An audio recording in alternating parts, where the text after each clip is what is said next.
के बीच cease fire के बाद से राजनीति चरम पर के कांग्रेस और एसपी नेता लगातार सीज फायर को लेकर सवाल उठा रहे हैं। वहीं बीजेपी भी अपने तरीके से ही जवाब दे रही है। एक रिपोर्ट आपको दिखाते हैं।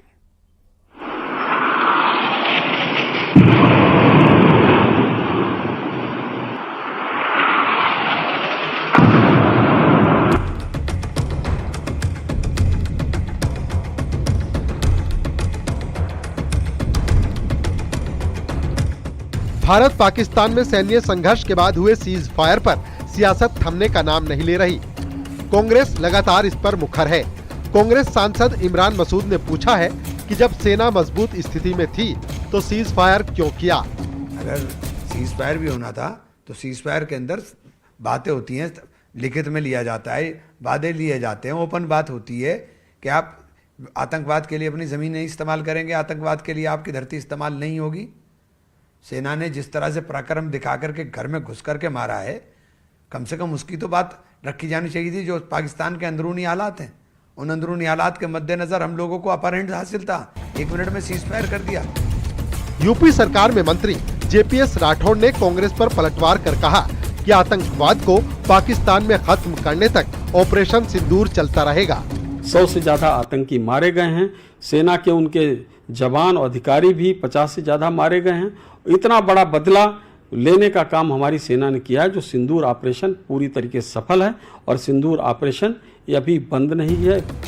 वहीं एसपी सांसद वीरेंद्र सिंह ने सवाल खड़े करते हुए कहा कि अचानक सीज फायर की घोषणा नोटबंदी की घोषणा जैसा फैसला है। सवाल उठता है कि वो कौन सी शर्तें थी, कौन सा दबाव था अमेरिका का, जिसके कारण अचानक जो है सीज फायर का ऐलान करना। मुस्लिम धर्मगुरु मौलाना शहाबुद्दीन रिजवी बरेलवी ने पाकिस्तान से सीज फायर को लेकर कहा कि जंग किसी भी मसले का हल नहीं है।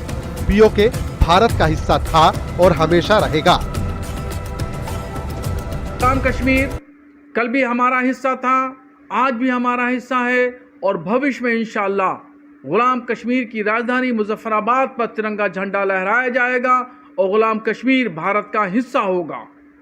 इस सिलसिले में किसी भी अमरीकी या किसी और दूसरे मुल्क की मुदाखलत हम नहीं चाहते हैं। ऑपरेशन सिंदूर के जरिए भारत ने पाकिस्तान में मौजूद आतंक के 9 ठिकानों को भारी नुकसान पहुंचाया, जिसके जवाब में पाकिस्तान ने भी सैन्य कार्रवाई की और भारत ने उसे तगड़ा जवाब दिया। हालांकि सीज फायर के बाद से नेताओं के बार पलटवार जारी है। न्यूज़ 18 के लिए ब्यूरो रिपोर्ट।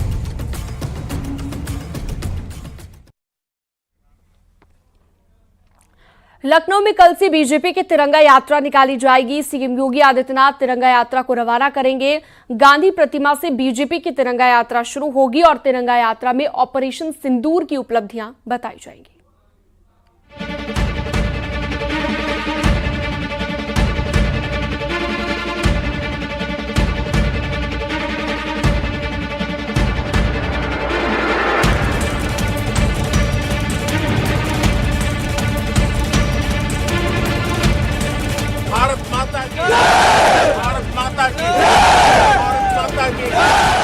ऑपरेशन सिंदूर की कामयाबी को लेकर बीजेपी की तरफ से देश भर में आज से तिरंगा यात्रा निकाली जा रही है। यूपी में तिरंगा यात्रा की शुरुआत कल से होगी, जिसमें सीएम योगी और दोनों डिप्टी सीएम शामिल हो सकते हैं। राजधानी लखनऊ में भी कल तिरंगा यात्रा का आयोजन होगा। मुख्यमंत्री योगी आदित्यनाथ इस यात्रा में शामिल हो सकते हैं। यही नहीं, दोनों डिप्टी सीएम केशव प्रसाद मौर्य, ब्रजेश पाठक समेत भारतीय जनता पार्टी के तमाम दिग्गज नेता और कार्यकर्ता इस तिरंगा यात्रा में मौजूद रहेंगे। यूपी के सभी जिला मुख्यालय और विधानसभा स्तर पर कस्बों में तिरंगा यात्रा का आयोजन होगा। बीजेपी ने जो प्लान तैयार किया, उसमें यूपी में करीब 500 से ज्यादा जगह पर बीजेपी तिरंगा यात्रा निकालेगी। भारतीय सेना के शौर्य को हम जन जन तक पहुंचाने का काम करेंगे।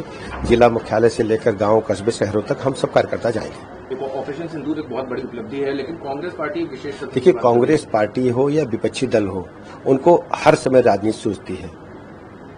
देश एक स्वर से माननीय मोदी जी के साथ खड़ा है। बीजेपी का कहना है कि विपक्ष कोई गलत नैरेटिव न बनाए, इसके लिए हम जनता के बीच जाएंगे और सेना के शौर्य और पराक्रम को तिरंगा यात्रा के माध्यम से जन जन तक पहुंचाएंगे।